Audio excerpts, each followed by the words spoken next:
Bien, pues pasemos ahora entonces al primer tema de termodinámica oficial, vamos a decir, donde presentaremos el primer principio de termodinámica, pero no sin antes pasar por la energía interna, la definición de energía interna, porque en el primer principio, pues, como habrás deducido, necesitaremos la energía interna. Así que empecemos.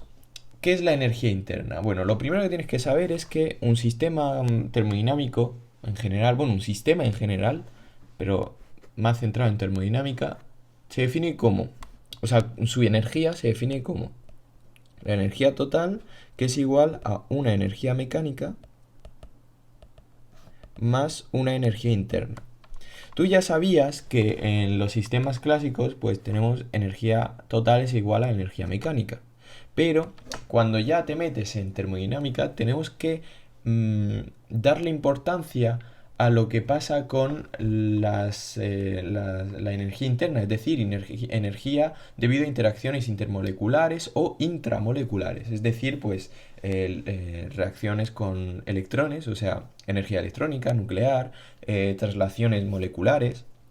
Todo lo que hemos visto anteriormente de forma microscópica, pues ahora van a tener una cierta relevancia, porque es verdad que una interacción entre dos electrones pues, o sea, entre dos átomos no va a dar mucha importancia, pero si tienes un mol donde hay 6 por 10 a la 23 átomos, ahí sí que va a tener importancia las relaciones que haya. Así que, pues, definimos energía total como eso.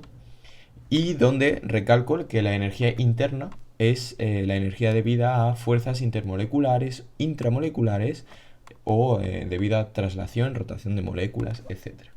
Bien, también se puede definir como, o sea, podemos modificar la energía, la podemos interna, la podemos trasladar, transformar, transmutar, os digo más adjetivos, en trabajo o calor, ¿vale? En trabajo, en transferencia de trabajo, o sea, en pérdida de calor o trabajo, básicamente.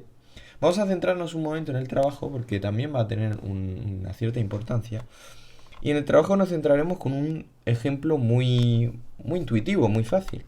Mira, imagínate que vas a tener una caja.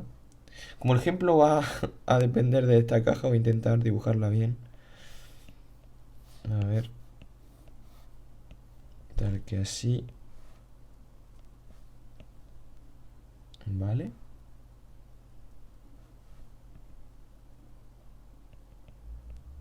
Creo que puede ser aceptable, ¿no? Así.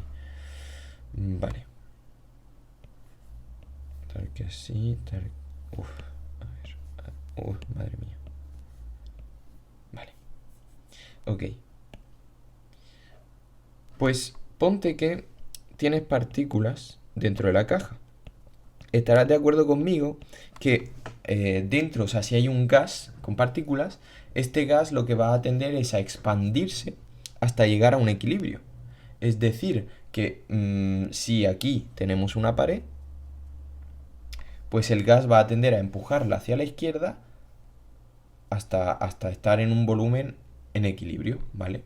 Por lo tanto, si queremos aumentar la presión, tendremos que meter una fuerza hacia la derecha, una fuerza externa hacia la derecha, ¿vale? Bien, tú sabes que el trabajo se define, dW, se define como una fuerza externa por d de x. Vale, ¿cómo definirlo esto para un modelo termodinámico? Lo primero es que vamos a tachar la d de W. ¿Esto qué significa? Esto significa que al ser W no una magnitud termodinámica como tal, o sea, no una magnitud reversible, vamos a tener entonces que la derivada es un poco inexacta, o sea, es como decir, lo considero derivada, pero ojo, ten cuidado porque no es tampoco una derivada como tal, ¿vale? Luego, para la fuerza, tú sabes que presión es igual a fuerza partido de superficie. Es decir, que fuerza externa va a ser igual a presión externa por superficie. Si esto lo sustituyes, vas a tener P externa por superficie por d de x. ¿Vale?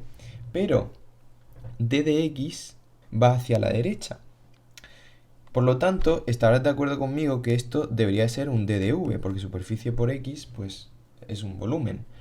Pero la cosa es que va a ser menos volumen porque al desplazarse a la derecha el volumen decrece. Si te das cuenta, si de repente metemos una pared aquí, el volumen pues ha reducido a la mitad, ¿vale? Por lo que va a ser menos DDV. Por lo tanto, nuestro trabajo termodinámico va a ser menos la presión por DDV, ¿vale? Claro, aquí surge una duda.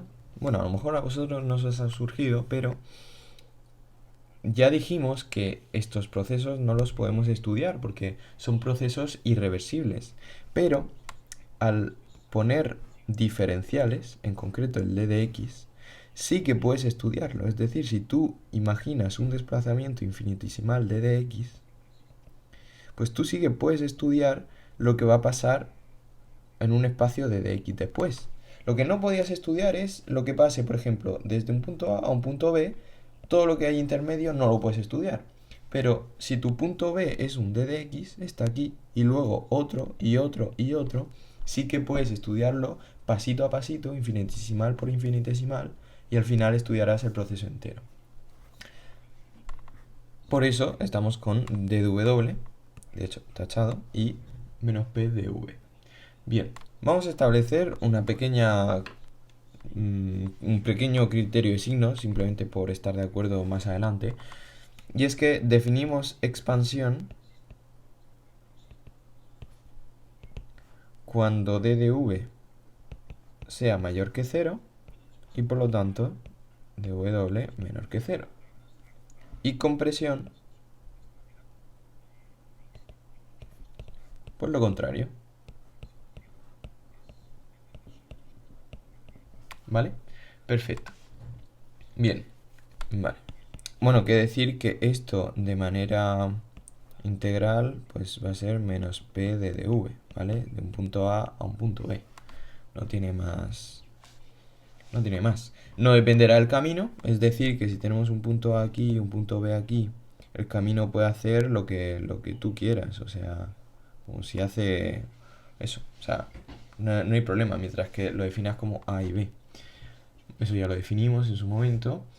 Luego, como ya os he dicho, la energía interna se puede transmutar, transformar, como queráis, en trabajo o en calor, ¿vale? Así que, como ya hemos definido el calor, o sea, el trabajo, nos vamos al calor. Entonces, calor. ¿Cómo se define calor? Bueno, pues el calor es cuando se produce un aumento de la temperatura y entonces el sistema va a desprender energía, básicamente. De modo que cuando T aumente, Q aumenta y cuando T disminuye, Q disminuye. Calentamiento, enfriamiento, ¿vale? Calentamiento, vale, parece obvio, ¿vale? Pero bueno, es que lo es, pero en fin. Calentamiento, Q aumenta, enfriamiento, delta de T disminuye, calor disminuye. Bien. Cuando hablamos de calor, no podemos pasarnos de hablar del calor específico o capacidad calorífica. ¿Por qué? Pues porque el calor se define, o sea, es proporcional a la temperatura, como has visto, pero se define como una constante C por delta T, donde la constante C es la capacidad calorífica.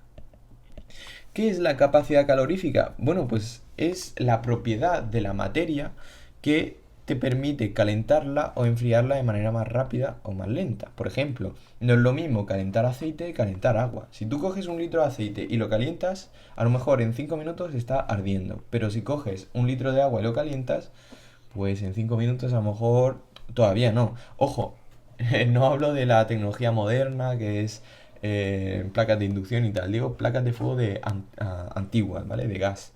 Porque con las de inducción, bueno, pues, en 5 minutos cualquier cosa, cualquier líquido está ardiendo, ¿no? Pero, en fin, me habéis entendido, ¿no? El agua, por ejemplo, es mucho más difícil de calentarla que un metal mismo, por ejemplo. Mira, un buen ejemplo va a ser el metal.